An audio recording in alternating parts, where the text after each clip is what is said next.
does that change the way you look at life? Because getting saved at the age of 5 isn't really the biggest turnaround for your life, but how does that make you grow up? How does that follow you around, especially in your teen years?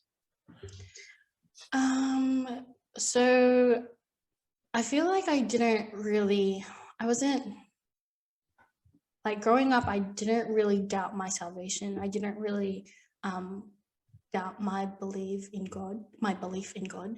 But and then even because I went to a Christian school, so Christian school, grew up in a strict Christian home, church every time the doors are open. So like my life revolved around church and ministry and stuff like that. So I guess I wasn't really tempted to sway away into the world.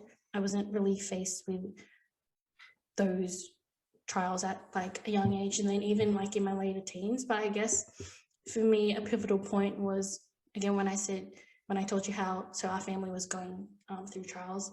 And it was just that point. I think I was 22 at the time, 21, 22. Okay. And it was like, okay, because my parents weren't going to force me to go to church. Like I had told them, I'm not going. Not happening. Yep. Yeah. And then when I had started going back to Southland, hanging out with my friends, stuff like that, I remember I was in my bedroom and I was just like looking in the mirror and I was like, okay, no one's going to force you to do anything. And it wasn't, I told God, I said, I haven't given up on you. Like, I've given up on the idea of church and the idea of being around Christian people. So at that point, I was like, okay, now I'm going to have to choose. Do I want to follow God? Do I want to go back to church? Or am I just going to like live my life the way I've been living it for the past few months? And at that point, I had started, going to more services, going to Sunday school and stuff like that. So for me, I had really enjoyed all that stuff. And I even tell Jeremy, like, Sunday's my favorite day of the week. Yeah.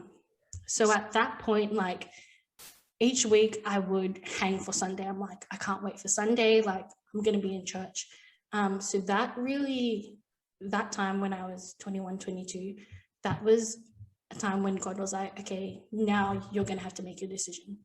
And that's when I had to decide for myself, okay, I'm going to do this and I'm going to be committed to this, like, no matter what. Like, even if I'm the only one doing it, or if I'm like the only one in my family, I'm going to decide to do this. And that's sort of a pivotal point that just starts changing everything. I think it's important that every Christian makes that decision, whether they love church or they can't stand it. You need to make that decision, because it's very easy to fall into the trap of, I just go to church for the sake of going to church, or I just go because I like the people, or I don't like the people. Once you have your mind set on Christ, no matter what people do to you, it just sort of doesn't matter.